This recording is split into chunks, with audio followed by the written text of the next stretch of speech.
बिस्मिल्लाहिर्रहमानिर्रहीम। अस्सलाम वालेकुम। आप देख रहे हैं अलिफ न्यूज़ और मैं हूं आपके साथ माजिद अली। शामिल करते हैं आज की हेडलाइंस। रूस ने जनूबी एशिया में पाकिस्तान को अहम एतहादी करार दे दिया। अमेरिका का यूक्रेन के लिए मजीद $2.5 अरब की फौजी इमदाद का ऐलान। रूस ने सुनामी बनाकर पूरा मुल्क तबाह करने वाला जोहरी हथियार तैयार कर लिया। सऊदी अरब से ताल्लुकात के इम्कानात पर इजरायली वजीर आजम की अमेरिका से बातचीत। सख्त शराइत पर अमल दरामद की मंजूरी, हुकूमत ने IMF के जायजा मिशन को बुला लिया। यूक्रेन में नाकामी पर जोहरी जंग हो सकती है, रूस ने खबरदार कर दिया। चीन के साथ ताल्लुकात तारीख के बेहतरीन वक्त से गुजर रही हैं, रूसी वजीर खारजा। PTI के मजीद 35 अरकान के इस्तीफे मंजूर। पाकिस्तान और दुनिया भर की खबरों से बाखबर रहने के लिए अलिफ न्यूज़ को सब्सक्राइब कर ले। हेडलाइंस आपने जानी, अब बढ़ते हैं खबरों की तफसीलात की तरफ। रूसी सदर व्लादिमीर पुतिन ने पाकिस्तान को जनूबी एशिया और आलम इस्लाम में रूस का अहम शराकतदार मुल्क करार देते हुए दो तरफा ताल्लुकात को मजीद गहरा करने के लिए रूस की भरपूर दिलचस्पी जाहिर कर दी। न्यूज़ रिपोर्ट के मुताबिक वज़ीर आज़म मियां मोहम्मद शहबाज शरीफ से रूस के वज़ीर तवानाई ने अपने वफ्द के हमरा लाहौर में मुलाकात की। इस दौरान वज़ीर आज़म ने पाकिस्तान और रूस के बाहमी ताल्लुकात की अहमियत पर रोशनी डाली। मुलाकात के दौरान वज़ीर आज़म ने सितंबर 2022 में समरकंद में रूसी सदर व्लादिमीर पुतिन के साथ अपनी मुलाकात का तज़किरा करते हुए तिजारत, सरमायाकारी और इक्तिसादी मामलात में दो तरफा ताउन को बढ़ाने के लिए दोनों ममालिक की कोशिशों पर इत्मीनान का इजहार किया। दोनों इतराफ़ से दो तरफा इक्तिसादी और तजारती ताल्लुकात की तरक्की के लिए तवानाई के शोबे की अहमियत पर इतफाक़ किया गया। इस सिलसिले में रूस से पाकिस्तान को तवील मुद्दती बुनियादों पर तेल और गैस की फराहमी पर तबादला ख्याल किया गया और गैस पाइपलाइन से मुतल्लिक अहम अमूर का भी जायजा लिया गया। लाहौर में रूसी वजीर से हुई मुलाकात में पाकिस्तान और रूस के ताल्लुकात को मज़ीद मजबूत बनाने के लिए अहम फैसले किए गए। इस मौका पर रूस के वज़ीर तवानाई ने वज़ीर आज़म शहबाज शरीफ को रूसी सदर व्लादिमीर पुतिन का ख़ुसूसी पैगाम भी पहुंचाया। रूसी सदर व्लादिमीर पुतिन ने अपने पैगाम में पाकिस्तान को जनूबी एशिया और आलम इस्लाम में रूस का अहम पार्टनर्स करार देते हुए दो तरफा ताल्लुकात को मज़ीद गहरा करने के लिए रूस की भरपूर दिलचस्पी का अदा किया।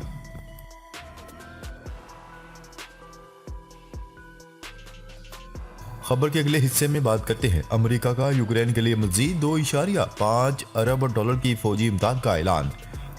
अमेरिका ने यूक्रेन के लिए डिफेंस और मसल्ह गाड़ियों की सूरत में मजीद $2.5 अरब की फौजी इमदाद का ऐलान कर दिया। अमेरिकी वजारत दिफा ने अपने ताज़ा बयान में इमदादी पैकेज में high mobility artillery rocket system HIMARS के लिए मजीद बारूद, 8 Avenger air defence system, 10,000 artillery round और 2,000 एंटी आर्मर रॉकेट फराहम किए जाएंगे। अमेरिकी वजारत दिफा के मुताबिक गुज़िश्ता बरस फरवरी में रूस की जानिब से यूक्रेन पर हमले के बाद अब तक अमेरिका की जानिब से यूक्रेन को फौजी इमदाद की मद में $27.4 अरब इमदाद दी जा चुकी है।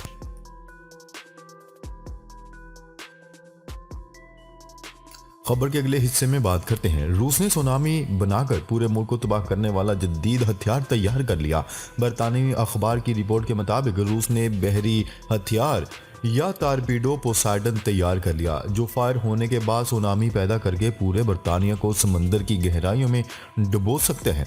माहिरीन का कहना है कि रूस ने यह हथियार नेटो ममालिक के खिलाफ कार्रवाई के लिए तैयार किए हैं।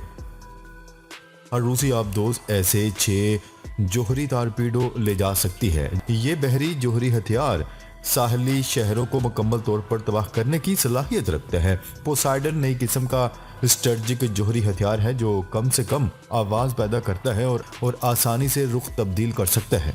पोसाइडन की वजह से ताबकार सुनामी 300 से 500 मीटर बुलंद होती है। हमवार ज़मीन पर इसका असर 500 किलोमीटर गहराई तक जाता है। अप्रैल 2019 में रूसी जोहरी आबदोज को जोहरी हथियार पोसाइडन से लैस करके ज़ेरे आब भेजा गया था, जहां इसका तजर्बा भी किया गया। अमेरिकी फौजी हुकाम ने बड़े साहली शहरों को तबाह करने की सलाहियत की वजह से इस हथियार को क़यामत के दिन की मशीन करार दे दिया।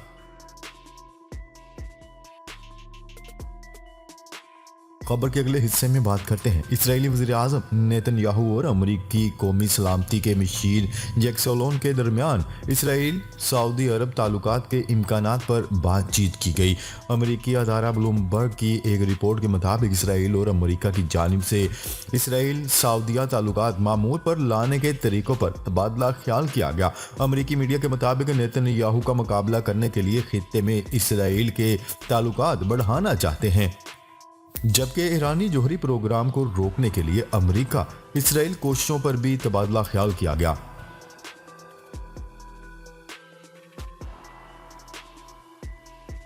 खबर के अगले हिस्से में बात करते हैं सख्त शराइत पर अमल दरामद की मंजूरी। हुकूमत ने IMF के जायजा मिशन को बुला लिया। IMF की सख्त शराइत पर अमल दरामद के हवाले से वज़ीर-ए-आज़म की जानिब से मंजूरी दिए जाने के बाद पाकिस्तान ने सेक्रेटरी फाइनेंस के जरिए IMF को तहरीरी तौर पर दरख्वास्त भेजी है कि अपना जायजा मिशन आइंदा हफ्ते इस्लामाबाद भेजें ताकि $7 अरब मालियत की तोसीही फंड की सहूलत के नवे जायजे के मामले में पाया जाने वाला डेडलॉक खत्म हो। आला सीनियर हुकाम ने सहाफ़ियों के एक ग्रुप से बातचीत करते हुए तस्दीक की कि वज़ीर-ए-आज़म ने दूसरे रोज़ भी आला सतह के एक इजलास की ऑनलाइन सदारत लाहौर से की, जिसमें फैसला किया गया कि IMF के जायजा मिशन को इस्लामाबाद दौरे की दावत दी जाए। इस तरह हुकूमत ने अब ये नतीजा अखज़ कर लिया है कि अब फौरी तौर पर IMF प्रोग्राम को बहाल करने के मामले में कोई दूसरा रास्ता बाकी नहीं रहा। सरकारी ज़राए ने कहा है कि तवक्का है कि IMF की जानिब से मस्बत जवाब मिलेगा।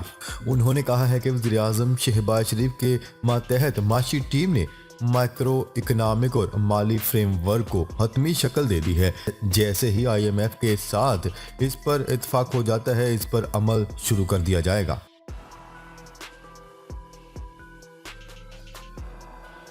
खबर के अगले हिस्से में बात करते हैं रूस ने खबरदार करते हुए कहा है कि यूक्रेन जंग में नाकामी हुई तो जोहरी जंग हो सकती है। रूस की सिक्योरिटी काउंसिल के डिप्टी चेयरमैन और साबिक रूसी सदर ने सोशल मीडिया पोस्ट में कहा कि यूक्रेन में जारी रवायती जंग में जोहरी ताकत रूस को शिकस्त हुई तो जोहरी जंग छिड़ सकती है। उन्होंने मजीद कहा कि जोहरी ममालिक ऐसे बड़े तनाज़ात में शिकस्त के मुतहम्मल नहीं होते जिस पर इनकी किस्मत का दारोमदार हो। जोहरी जंग से मुतल्लिक बयान रूस की पॉलिसी के मुताबिक है। रूस का बयान ऐसे वक्त में सामने आया है जब अमेरिका ने यूक्रेन के लिए नया फौजी सामान भेजने का ऐलान करते हुए मगरबी पार्टनर्स पर जोर दिया है कि वो भी जदीद टैंक और भारी हथियार यूक्रेन को फराहम करे। रूस इससे कबल भी मुतअद्दिद मौक़ों पर जोहरी जंग की धमकी दे चुका है।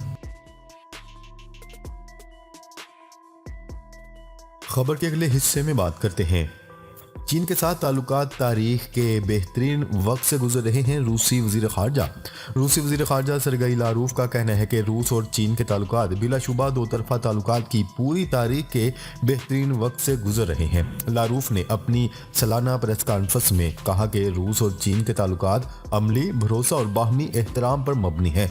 उन्हें किसी भी मुल्क के दरमियान ताल्लुकात के लिए एक मिसाली शक्ल कहा जा सकता है।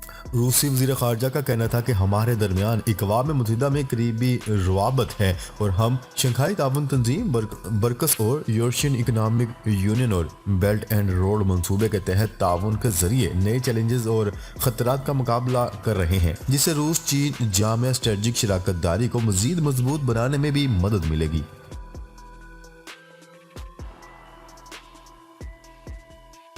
खबर के अगले हिस्से में बात करते हैं स्पीकर कौमी असम्बली राजा परवेज अशरफ ने तहरीक इंसाफ के मजीद 35 अरकान के इस्तीफे मंजूर कर लिए। स्पीकर कौमी असम्बली की जानिब से PTI के जिन अरकान असम्बली के इस्तीफे मंजूर किए गए हैं, इनमें जुनैद अकबर, उस्मान तरकई, मुजाहिद अली अरबाब, आमर अयूब, अंदली अब्बास, मलिका बुखारी के इस्तीफे मंजूर किए गए हैं। दूसरी जानिब इलेक्शन कमीशन को PTI के मजीद 35 अरकान असम्बली के इस्तीफे मौसूल हो गए हैं। इलेक्शन कमीशन बाज़ाब्ते कार्रवाई के बाद जल्द अरकान को डी नोटिफाई करने का नोटिफिकेशन जारी करेगा। दूसरी जानिब तहरीक इंसाफ के तमाम मुंतखब अरकान कौमी असम्बली ने स्पीकर से मुलाकात का फैसला किया। इजराइल के मुताबिक कुछ ही देर में पार्लिमानी पार्टी के अजलास के बाद खैबर पख्तूनख्वा हाउस से स्पीकर से मुलाकात के लिए रवाना होंगे। तहरीक इंसाफ के 76 अरकान कौमी असम्बली इजलास में शरीक हुए। वाज़ेह रहे कि इससे कबल स्पीकर कौमी असम्बली राजा परवेज अशरफ ने शेख रशीद और तहरीक इंसाफ के 34 अरकान के इस्तीफे मंजूर किए थे, जिसके बाद इलेक्शन कमीशन इन तमाम अरकान की रुकनीत ख़त्म करके सीटों को खाली करार दे दिया। नाजरीन, अब तक के लिए इतना ही। मजीद खबरें लेकर बहुत जल्द आपकी खिदमत में हाजिर होंगे। तब तक के लिए अपना ख्याल रखिएगा। अल्लाह निगहबान।